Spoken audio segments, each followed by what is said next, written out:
Bonjour les amis, bienvenue. On va commencer une série de vidéos consacrées à la correction d'un examen national expérimental pour la deuxième année du baccalauréat SP ou bien SVT. L'examen est composé de 4 exercices. Là, vous voyez l'exercice 1 sur 3 points concernant les nombres complexes. Et voici l'exercice 2, 3 points.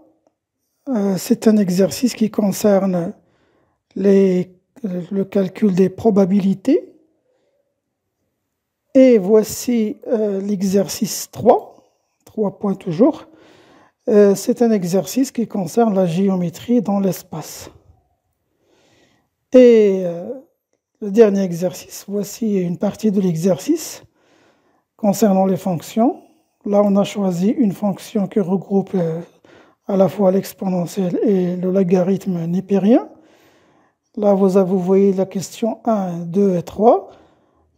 Voici la suite de cet exercice. Et voici encore la suite de l'exercice. Je vous laisserai le lien dans la boîte de description pour voir l'examen en entier. Eh bien, mettez la vidéo en pause, faites un effort avant de voir la solution. Dans cette première vidéo, je vais juste corriger l'exercice 1 concernant les nombres complexes. La prochaine vidéo sera pour le deuxième exercice et la troisième et ainsi de suite. Alors pour le premier exercice qui concerne les nombres complexes, on va d'abord premièrement résoudre cette équation. Eh bien, vous connaissez la procédure, on calcule d'abord delta. Le discriminant, c'est b au carré, ça veut dire moins 2 racine de le tout au carré, moins 4 fois le 1 ici, le a, fois le c, c'est plus 4 donc. Là, on va avoir 8 moins 16 qui est égal à moins 8. Alors, c'est un nombre négatif. Donc, je peux dire soit delta une des racines carrées de delta. Parce qu'il va avoir deux racines complexes. Racine carrée. Alors, delta va être égal à combien? La racine carrée de ce delta va être égale. Alors, je remplace ici le moins par le nombre imaginaire i. Et je mets le 8 dans la racine carrée de 8. Eh bien, je vais simplifier cette racine et ça va me donner la racine carrée de 8, c'est 2 racine 2. Voilà, je laisse le i à la fin. Voilà. Maintenant, les deux solutions. Vous avez Z1, c'est moins B.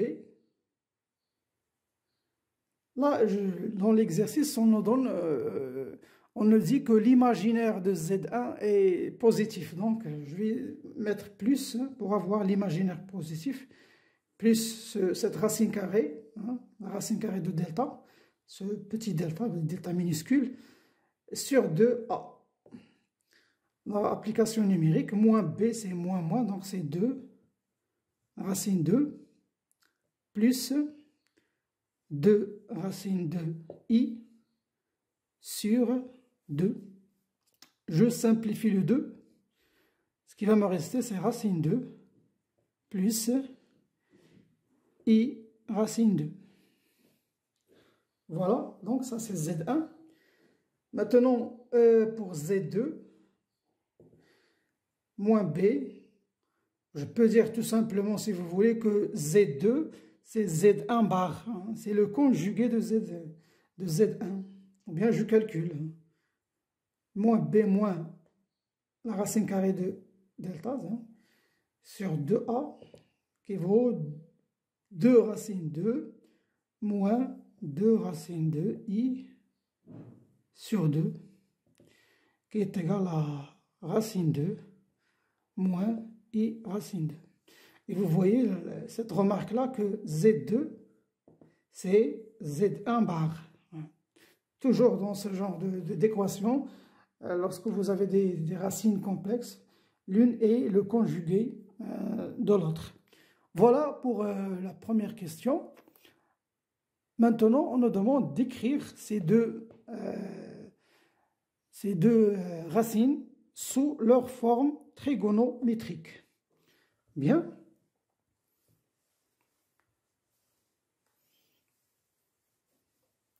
Alors, commençons par Z1. Alors, tout d'abord, je note Z1 qui est égal à racine carrée de 2 plus I racine carrée de 2. D'abord, pour trouver la forme trigonométrique, eh bien, vous allez d'abord calculer le module de Z1 qui est égal à la racine carrée de le réel au carré, racine 2 au carré, plus l'imaginaire au carré, ça veut dire racine 2 au carré. Ce qui va nous donner racine carrée de 2 plus 2, c'est la racine carrée de 4, c'est 2. Voici le module. Donc maintenant, je peux dire que Z1 égale, je factorise par ce module, ça va donner 2 facteurs communs maintenant de racine 2 sur 2 plus I racine 2 sur 2. Voilà, je factorise par le module. Donc je cherche dans le cercle trigonométrique. Voilà. Vous mettez ici quel est le nombre, le cosinus qui nous donne, l'angle qui nous donne que son cosinus égale à racine 2 sur 2. Voilà, je mets ici racine 2 sur 2. Et dans le sinus, vous avez plus, donc racine 2 sur 2 dans le sinus. Alors, je trouve que c'est pi sur 4. Alors, donc, c'est cet angle-là que son cosinus, le cosinus de pi sur 4, c'est lui qui nous donne racine 2 sur 2. Et le sinus de pi sur 4 nous donne aussi racine 2 sur 2, parce que vous avez ici plus. Eh bien, donc, Z1 égale à 2 fois le cosinus de pi sur 4 plus I sinus pi sur 4. Donc ça, c'est l'argument. Voilà, ça, c'est l'argument de Z1. Voilà, on a trouvé la forme trigonométrique. Je peux maintenant l'écrire, la forme trigonométrique sous sa forme réduite. Je peux dire Z1, c'est le module, c'est 2. Et l'argument, c'est pi sur 4. Voilà. Pour maintenant, pour Z2, eh bien, c'est très facile parce qu'on connaît, on sait que Z2, c'est Z1 bar. C'est le conjugué de Z1. Donc, je peux dire Z2 égale à Z1 bar. Et cela implique quoi? Cela implique que le module de Z2 va être égal au module de Z1. Parce que les conjugués ont le même module qui va être égal à 2. Et pour l'argument, cela aussi implique que l'argument de Z2 va être égal à moins l'argument de Z1. Ça veut dire que l'argument de Z2 égale à moins pi sur 4. Parce que l'argument de Z, c'est pi sur 4. Ou bien, si vous ne voulez pas suivre cette méthode, vous pouvez aussi réutiliser la même méthode que Z1. Ça veut dire vous calculez le module, vous factorisez avec le module, vous cherchez dans le cercle trigonométrique, vous allez trouver moins pi sur 4. Voilà donc la forme réduite maintenant. La forme trigonométrique, c'est le module, c'est 2 toujours, et l'argument, c'est moins pi sur 4. Voilà. Maintenant, la question C, toujours dans 1, en déduire la forme trigonométrique du nombre complexe.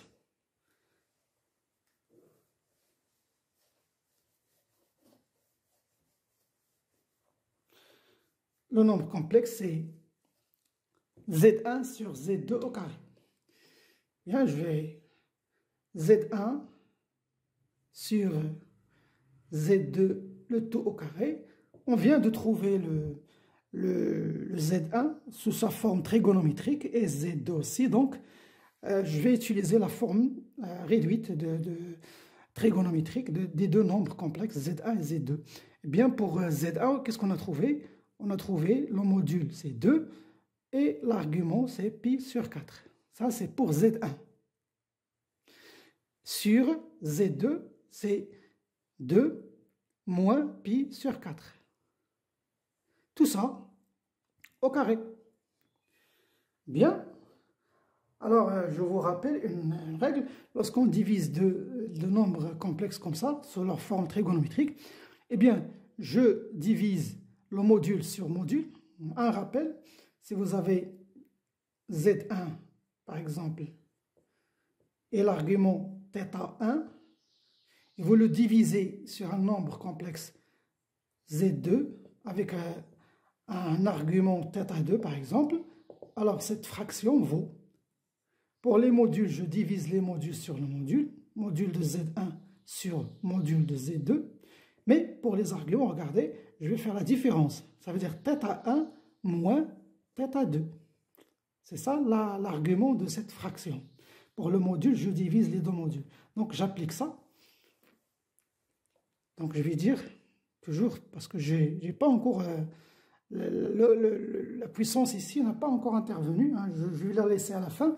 Je vais d'abord diviser 2 par 2, c'est 1, et pi sur 4 moins pi sur 4, ça vaut donc, là je vais avoir 1, pi sur 4 plus pi sur 4. Tout ça au carré, qui va nous donner 1 pi sur 2, le tout au carré. Bien, reste à appliquer la règle de la puissance pour les nombres complexes. Ça veut dire, si j'ai un rappel, hein, si j'ai un module par exemple de Z, et le θ ici, le module et l'argument, je vais mettre le tout au carré, qu'est-ce que je vais avoir? Eh bien, je vais avoir le module au carré, et pour l'argument, je multiplie cette puissance fois l'argument, c'est-à-dire 2 fois l'argument, 2 fois θ. Eh bien, c'est ce que je vais faire ici. Donc, je vais avoir 1 au carré, et pour l'argument, je vais avoir 2 fois pi sur 2. Et voilà la forme trigonométrique de cette fraction. Le module, c'est 1, et l'argument, c'est pi. Voilà, passons maintenant à la deuxième question. Alors là, on nous donne les points A, M1, M2 d'affixe respectivement. L'affixe de A, c'est racine 2 sur 2. L'affixe de M1, le point M1, c'est racine carrée de 2 fois 1 plus I. Et vous remarquez que ça c'est la racine de notre équation de tout à l'heure. Si je développe, je vais avoir racine 2 plus I racine 2. La même chose ici, l'affixe du point M2, bien c'est la deuxième racine de notre équation. Ça veut dire racine 2 moins I racine 2. Bien, alors dans la question A, on nous demande de déterminer le Z3, hein, l'affixe du point M3, l'image de M2 par l'homothétie H de centre A et de rapport moins 3.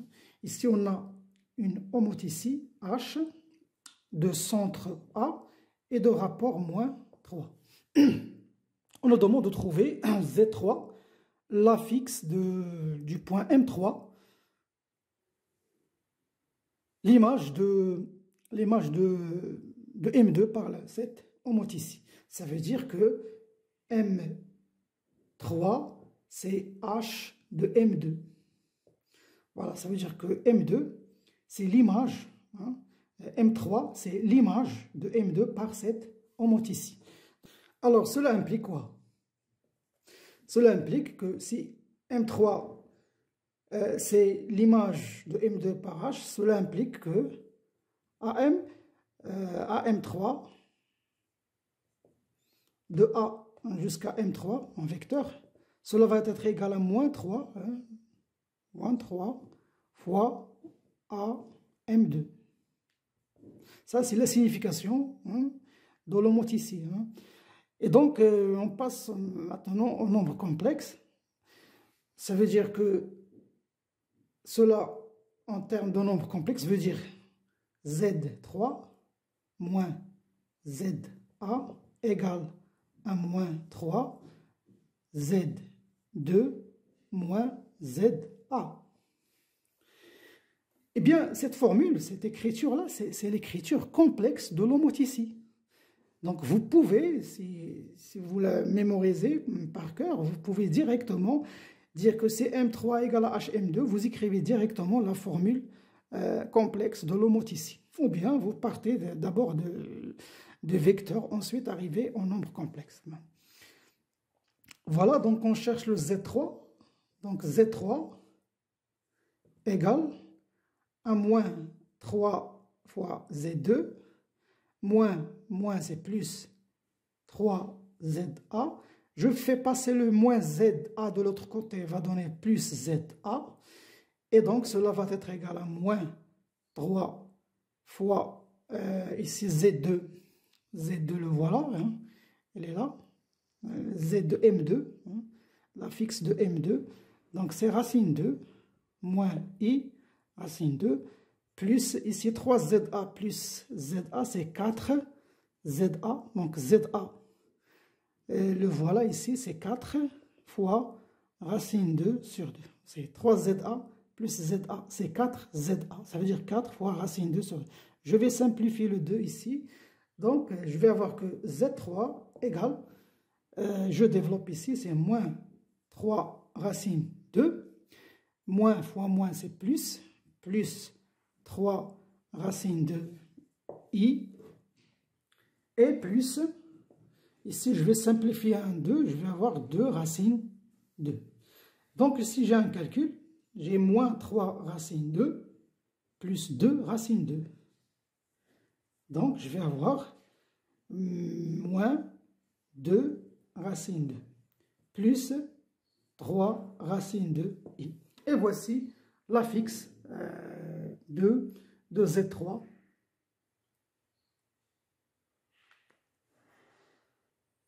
Z3 égale à moins 3 racine 2, plus 3 racine de I, plus 2 racine 2. Là, je vais calculer moins 3 racine 2, plus 2 racine 2, c'est moins racine 2, plus 3 racine de I. Voilà le Z3, la fixe de l'image de M2 par l'homoticie H. Pour petit b, maintenant, on nous donne une rotation. La rotation de centre O, l'origine du repère, est d'angle moins pi sur 2. On nous demande de trouver Z4, la fixe d'un point M4,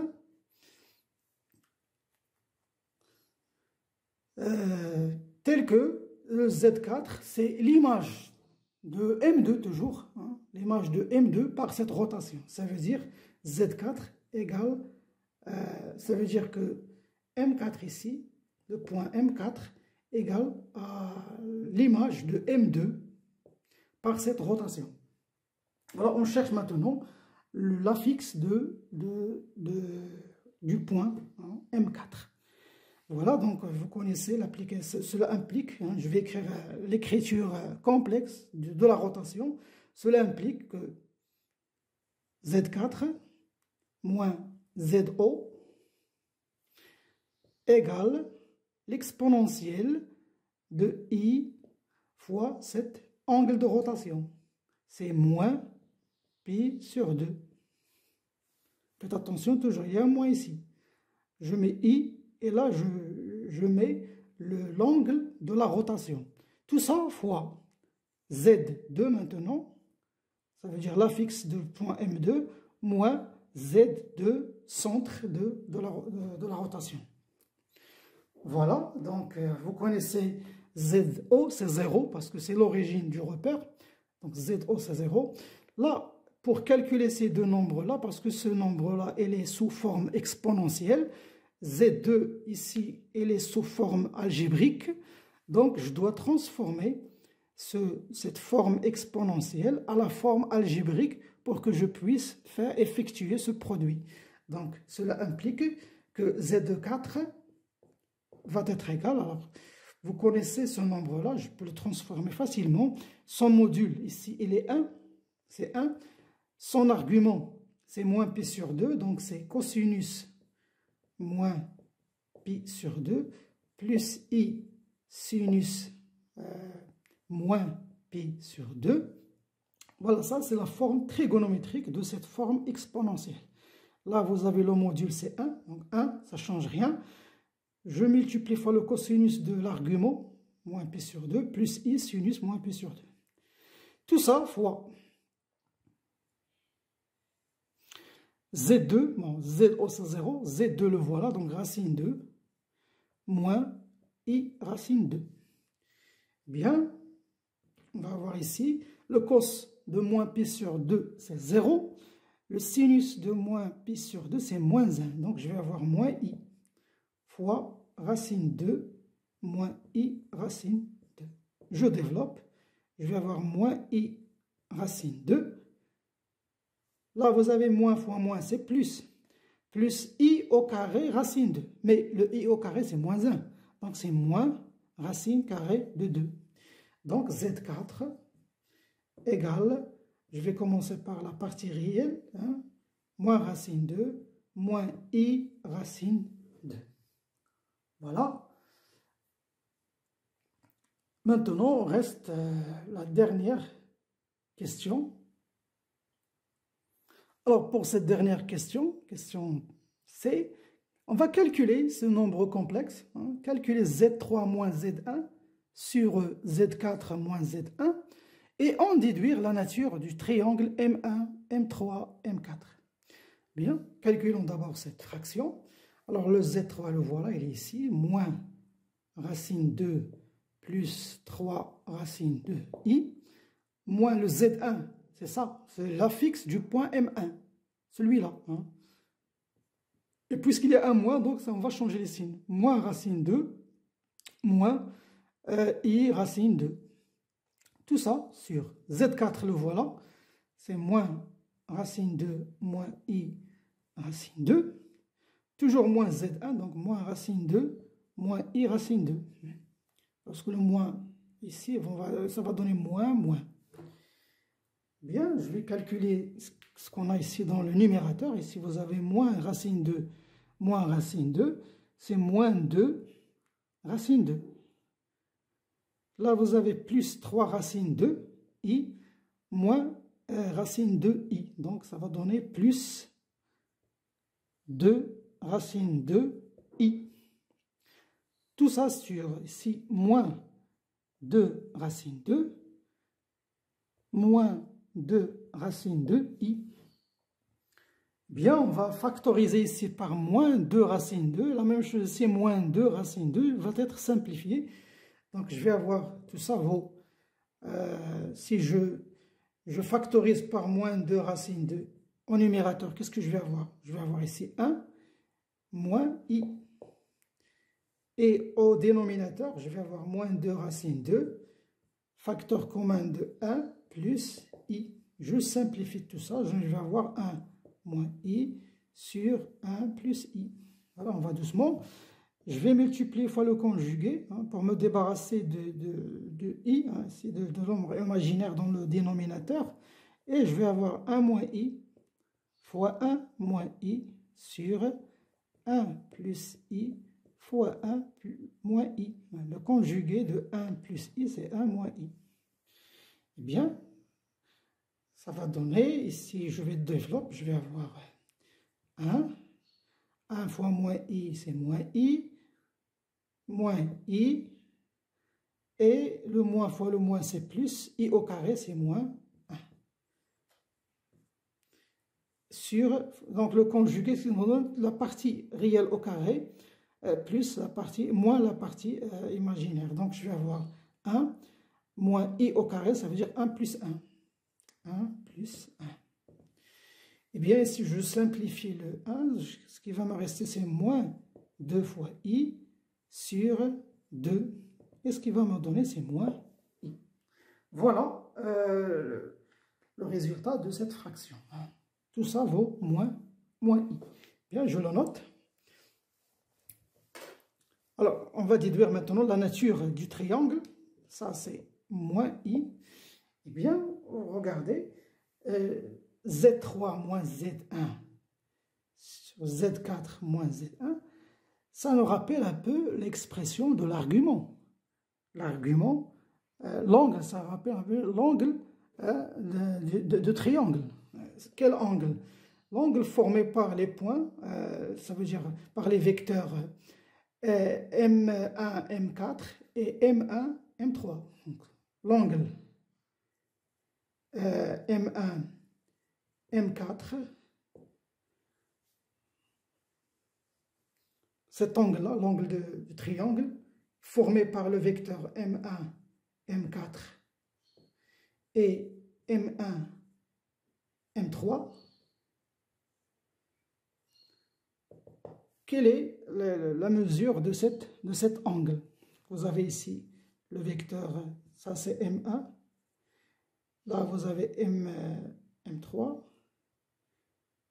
là vous avez par exemple M4, cet angle-là, hein, il est formé par le vecteur M4, M3, M1, M4, M1, M4, M1, M3. Donc ce vecteur, cet angle, pardon, cet angle-là, quelle est sa mesure? Eh bien, c'est l'argument de. Je commence ici, Z3 par la fin, moins Z1, je divise par Z4, moins Z1. Tout ça modulo de pi. Eh bien, on connaît ce nombre-là, on vient de le calculer, donc cela veut dire que ça vaut l'argument de moins i modulo de pi. Eh bien, vous connaissez l'argument de moins i. Cet angle-là, oui, cet angle-là vaut moins pi sur 2 modulo de pi. Eh bien, cela montre que cet angle-là, hein, l'angle, c'est un angle droit.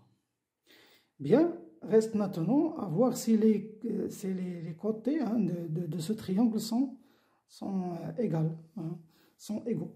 Donc, pour calculer la longueur des côtés, eh bien, on va calculer la distance. Z3 moins Z1 sur Z4 moins 1 égale à moins i. Cela implique, on va voir que si je mets ici le module de Z3 moins Z1 sur Z4 moins Z1, le module de tout ça, hein, ça va être égal au module de moins i. Eh bien, cela implique, on connaît le module de moins i.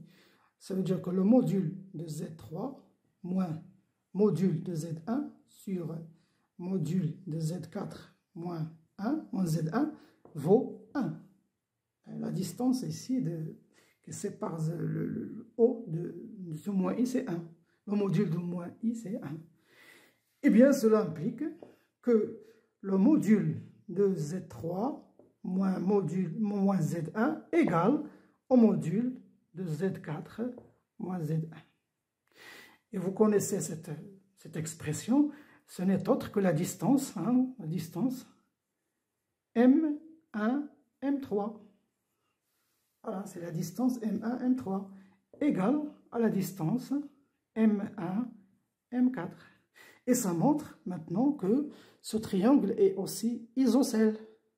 Donc, conclusion,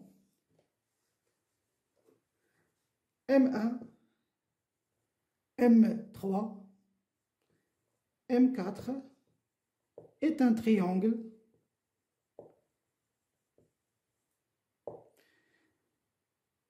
rectangle et isocèle en quel point? Le point qui se répète, c'est M1. En M1. Voilà, mes chers amis, pour ce premier exercice.